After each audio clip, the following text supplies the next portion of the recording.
حضرت صدیق اکبر سے فرمایا کہ جبرائیل تمہاری دانی جانب کھڑے ہوئے ہیں، حکم کے منتظر ہیں۔ سیدنا عمر رضی اللہ عنہ کہا میکائیل جو پورے نظام کو چلاتے ہیں وہ تمہاری دائیں طرف کھڑے ہوئے ہیں، حکم کے منتظر۔ اس لیے اللہ تعالیٰ نے کیا کہا ہے کہ میرے بننے کے بعد جب تم میرے نائب ہو تو ساری چیز تمہارے حکم کو مانے گی۔ شرط یہ ہے کہ میرے بن کر ان کو، آپ کی تاریخ میں گئی ہوئی بارشوں کو بلا لیتے تھے، آئی ہوئی بارشوں کو واپس کر دیتے۔ عرب میں پہاڑ سے پہاڑ پھٹا اور آتش فشاں پہاڑ سے آگ کا لاوا نکلا، حضرت تمیم داری کو بھیجا کہ اس آگ کو کہو واپس جائے۔ سیدنا عمر رضی اللہ تعالیٰ نے انہوں نے کوڑا لے کر اس آگ کو مارنا شروع کیا اور وہ آگ پہاڑوں میں غائب ہو گئی۔ فرمایا کہ ایک وقت وہ آئے گا کہ جب تو نکلے گی تو تجھے کوئی روکنے والا نہیں۔ چھوٹا سا دماغ ہے نا تو سوچتے تھوڑی سی ہے، چھوٹے دماغ وہ سمجھتے بس کسی ملک میں حکومت دینی بن جائے، کچھ ہو گیا، وہ خلافت مل گئی ہے۔ خلافت اس کو تھوڑی کہتے ہیں، خلافت میں تو آسمان اور زمین کے پوری کائنات میں وہ حکمران ہوتا ہے۔ وہ تو ہر چیز، نماز میں تاخیر ہو گئی، نیند آ گئی، حکم دے دیا سورج کو ٹھہر جا، میں نماز ادا کروں گا اس کے بعد جب کروں گا نا، سورج بیچارہ کھڑا ہو گیا۔ جا رہے ہیں، راستے میں سمندر ہے، دشمن دوسری طرف ہے، راستہ نہیں ہے۔ امیر لشکر نے کیا کہا کہ 60 آدمی ایسے چاہیے جو اس سمندر کو پار کرنے کے لیے اپنے آپ کو پیش کریں۔ 600 آدمی آئے، 60 کے بجائے 600 آدمی آئے۔ صحابہ کہتے ہیں کہ بنی اسرائیل کے لیے اللہ نے راستے پیدا کیے تھے، ہمارے لیے اللہ تعالیٰ نے سمندر کو زمین کا تختہ بنا دیا اور ہم ایسے گزر گئے جیسے کہ زمین پر چل رہے ہیں۔ سامنے ڈالنے کی ضرورت پیش آئی، میدان نہیں تھا، جنگل پورا تھا، درخت اور درندے اور کیا کیا اس میں تھے۔ حکم دیا کہ ہمیں یہاں پر چھاؤنی ڈالنی ہے، اس سب جگہ کو خالی کر دو۔ ہم نہیں کہتے، کافر کہتے ہیں کہ ہم نے دیکھا کہ ہر جانور اپنے بچوں کو لپٹے ہوئے لے کے بھاگا جا رہا۔ اس دنیا میں بڑا انعام اللہ کی معیت ہے، چھوٹا انعام اللہ کی خلافت اور نیابت ہے، اس دنیا میں دیتے ہیں۔ آخرت میں چھوٹا انعام جنت ہے اور بڑا انعام اپنا تقرب ہے، اللہ کا مصاحب بن کر رہنا، اللہ کا مصاحب اور درباری بن کر رہنا، یہ بڑا انعام ہے۔ قرآن میں بتایا ہے کہ کن کے لیے بڑا انعام ہے اور کن کے لیے چھوٹا انعام ہے۔ کہا جو میری مرضی کو پورا کرنے کے لیے صرف میرے حکم پر عمل نہیں کرتے بلکہ آگے بڑھنے کی کوشش کرتے ہیں، السابقون، وہ آگے ہیں، اولئک هم المقربون، ان کو میں اپنے مصاحب اور درباری بناتا ہوں۔ وَأَمَّا أَصْحَابُ الْيَمِينِ فَسَلَامٌ لَكَ مِنْ أَصْحَابِ الْيَمِينِ، باقی جو میرے حکموں کو پورا کرتے ہیں، میرے بن کر چلتے ہیں، ان کے لیے میں نے جنت کے دروازے کھولے ہوئے ہیں، ان کو یہ جنت مل جائے گی، لیکن تقرب کا مرتبہ صرف ان کو ملے گا جو میرے حکم کو صرف پورا نہیں کرتے بلکہ آگے بڑھتے ہیں۔ السابقون الاولون، اس طرح کا ہے، والسابقون الاولون من المہاجرین والانصار والذین اتبعوہم بإحسان، کہ مہاجرین اور انصار میں یہ نہیں کہا الاولون کے جو پہل کرنے والے یا پرانے ہیں، بلکہ جو آگے بڑھنے والے ہیں۔ اس سے میں کہا کرتا ہوں کام کرنے والوں سے کہ ہمارا نظام صحابہ سے مختلف ہے۔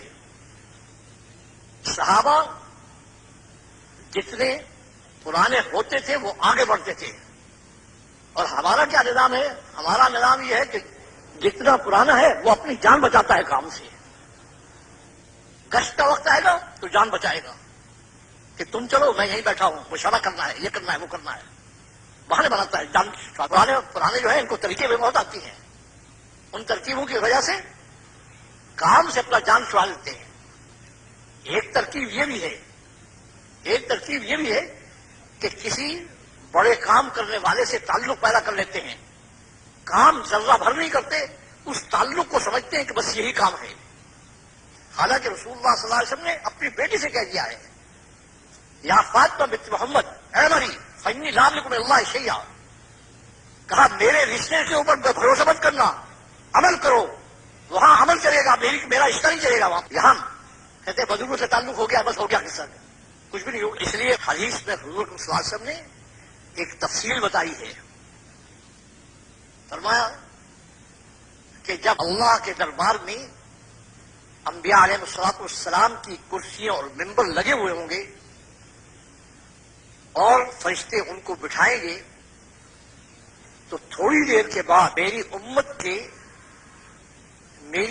کے لوگ آئیں گے، فرشتے ان کو انبیاء کے برابر والی کرسیوں پر بٹھانا شروع کریں گے. انبیاء علیہ الصلوۃ والسلام فرشتوں سے کہیں گے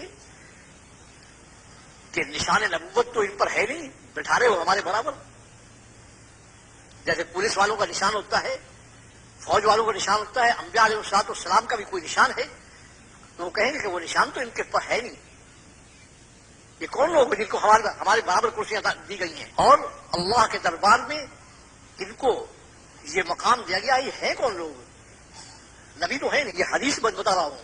تو حضور کے ساتھ فرماتے ہیں کہ فرشتے کہیں گے یہ وہ لوگ ہیں جو تمہاری طرح گلیوں میں ٹھوکریں کھاتے تھے اور انسانوں کو اللہ کی طرف متوجہ کرتے تھے اور اللہ کو انسانوں پر رحم کھانے کی درخواست کرتے تھے.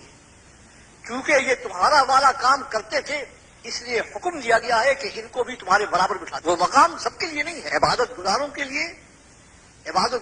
لیے علیحدہ مقام ہے. عبادت گزار کون ہے؟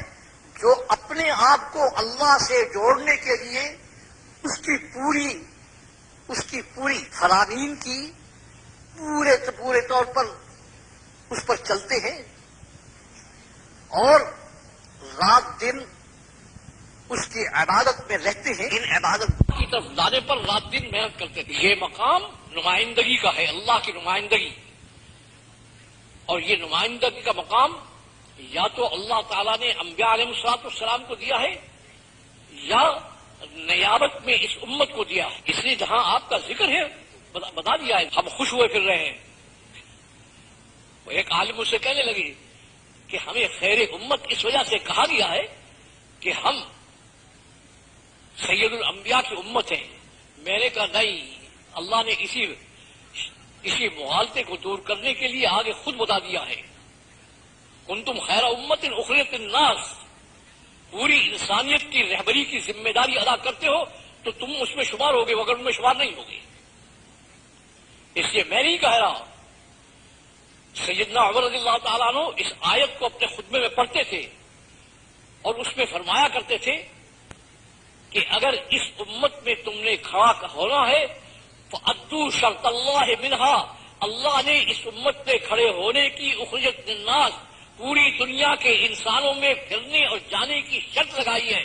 اس کو پورا کرو گے تو اس امت میں شمار ہوگے، وگرنہ تمہارا اس امت میں شمار نہیں ہو. سیدنا عمر رضی اللہ تعالیٰ عنہ جیسا آدمی یہ کہے، پھر بھی آدمی کہے یہ بھی ہو سکتا ہے وہ بھی ہو سکتا ہے، کچھ بھی نہیں ہو سکتا، دماغ خراب ہے. تو میں نے آپ سے شروع میں عرض کیا ہے کہ انسان کا اللہ کا بن کر چلنا یہ انسان کی تمام دنیاوی و اخروی ترقیات کا ضامن ہے. اور جب اللہ کا بن کر نہیں چلتا تو پھر اللہ کیا کہتے ہیں؟ پھر میں ان پر وسائل و اسباب کی بارش کرتا ہوں کہ لو بناؤ زندگی میرے بغیر، میں بھی دیکھتا ہوں کیسے بناتے ہیں. اور جتنے وسائل ڈالتا ہوں اتنے ہی اس کے ساتھ،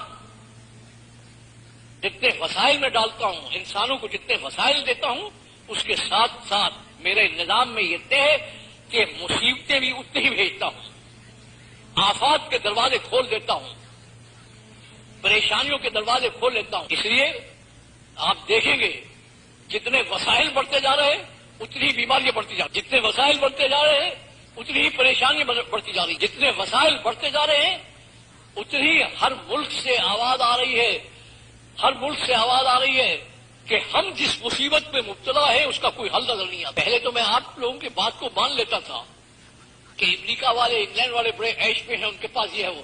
جب میرا وہاں جانا ہوا ان کمبختوں کو تو گھر میں بیٹھ کر کھانا بھی نصیب نہیں. میں نے ان سے پوچھا میں نے کیا مصیبت ہے؟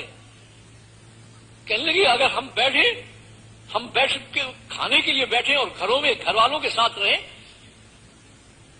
تو ہم کمائیں گے کہاں سے اور لائیں گے کہاں سے اور بنے گا ہمارا کیا؟ اور امت جتنی ان لوگوں کی زندگی کو اپنا رہی ہے ان والی مصیبتیں پر آ رہی ہیں۔ اب آخری بات عرض کر رہا ہوں جو اللہ رب العزت نے فرمائی ہے کہ یہ انسان جب اپنی زندگی چھوڑ کر شیطان حیوان کی زندگی اختیار کرتا ہے، میرا بننے کے بجائے میرے غیر کا بنتا ہے، تو میری رحمت نے یہ تقاضا کیا کہ اس کو کم از کم اپنی زندگی کی طرف متوجہ تو کیا جائے۔ اور فرمایا ہے، وجہ بتائی ہے کہ کل قیامت میں آ کر کہو گے کہ اے آقا اگر ہم بھول گئے تھے اور غفلت میں پڑ گئے تھے تو آپ رحم کھاتے اور ہمیں راستہ بتا دیتے تو آج ہم جہنم میں نہ جاتے۔ اس لیے انسان کو اپنا بننے کے لیے اور انسانی زندگی پر لانے کے لیے جو نظام مقرر کیا ہے، جو محکمہ قائم کیا ہے، اس محکمے کا نام ہے دعوت و تبلیغ۔ اس محکمے کے انچارج میرے نمائندے انبیاء علیہ الصلوۃ والسلام ہیں، اور سید کائنات امام الانبیاء خاتم الرسل حضرت صلی اللہ علیہ وسلم کے بعد میں نے آپ کی امت کو آپ کا نائب بنا کر انہی وعدوں کے ساتھ جو میں نے انبیاء کے ساتھ کیے ہیں، ان وعدوں کے ساتھ اس کا انتخاب کیا ہے، اس امت کا انتخاب کیا ہے کہ یہ امت عام امت نہیں ہے، اس کو انبیاء کی نیابت کے لیے میں نے تیار کرایا۔ اس لیے اگر آپ سیرت رسول کہیں آپ نے پڑھی ہوگی تو 10 سال کے بعد پہلی عبادت، دین کی پہلی عبادت دی گئی ہے آپ کو۔ 10 سال تک یہ کیا کرتے تھے؟ تسبیح پڑھتے تھے بیٹھ کر۔ 10 سال تک کوئی دین کی چیز نہیں دی گئی۔ دین دنیا میں کیسے لایا جاتا ہے وہ محنت ان سے کرائی گئی اور ان کو دکھایا گیا کہ اس کے لیے یہ قربانیاں دینی پڑتی ہیں، اس طرح سے کرنا پڑتا ہے، اس طرح سے پھرنا پڑتا ہے، اس طرح سے جانا پڑتا ہے۔ اس لیے جب دنیا میں بھیجنے کا وقت آیا تو صحابہ کے سامنے بالکل واضح بات تھی کہ ہمیں تیاری اسی کام کے لیے کیا گیا ہے۔ حتیٰ کہ کیا کہتے تھے جو اللہ کے راستے میں اللہ کے دین کی محنت کے لیے نہیں نکلتا وہ مسلمان نہیں ہے، منافق ہے۔ صحابہ کے زمانے میں اس کو منافق سمجھا جاتا تھا۔ اب تو بڑی آسانی ہے، مسلمان ماں باپ کے گھر میں پیدا ہو گیا تو کہتا ہے میں مسلمان ہوں، گائے کا گوشت کھا لے تو مسلمان ہوں، مسجد میں آ کے نماز پڑھ لے تو مسلمان ہوں۔ وہاں تو جب تک دین کے لیے مرنا جینا نہیں تھا اس کو مسلمان سمجھا نہیں جاتا۔ تو اللہ رب العزت نے جو نظام بگڑے ہوئے انسان کو اس کی بگڑی ہوئی زندگی سے نکالنے کے لیے اور انسان بن کر زندگی گزارنے کے لیے، اللہ کا بن کر زندگی گزارنے کے لیے جو نظام اللہ تعالیٰ نے بنایا ہے اس نظام کا نام دعوت و تبلیغ ہے۔ اس لیے میں نے کہا تھا یہ کوئی تحریک نہیں ہے، یہ اللہ کا مقرر کردہ نظام، اللہ کا نظام ہے کہ سب سے پہلے دعوت اللہ ہے، باقی چیزیں سب بات کی ہیں۔ دعوت اللہ کا مطلب کیا ہے کہ انسان سے یہ کہو کہ تو اللہ کا بننے کے لیے تیار ہے یا نہیں ہے۔ سب سے پہلی بات یہ ہے قل ھذہ سبیلی ادعو الی اللہ علی بصیرۃ انا ومن اتبعنی، کہا یہ میرا مقرر راستہ ہے، اور جو یہ کہتا ہے کہ میں حضرت محمد صلی اللہ علیہ وسلم کا اتباع کرنے والا ہوں اس کا مقرر راستہ ہے، اگر اس راستے پر ہے تو وہ میرا ہے وگرنہ نہیں ہے۔ دعوت الی اللہ اس کو کیوں کہتے ہیں کہ سب سے پہلے تو یہ طے کر کہ تو اللہ کا بننے کے لیے تیار ہے یا نہیں ہے، باقی بات تو بات کی ہے۔ اگر اللہ کا بننے کو تیار ہے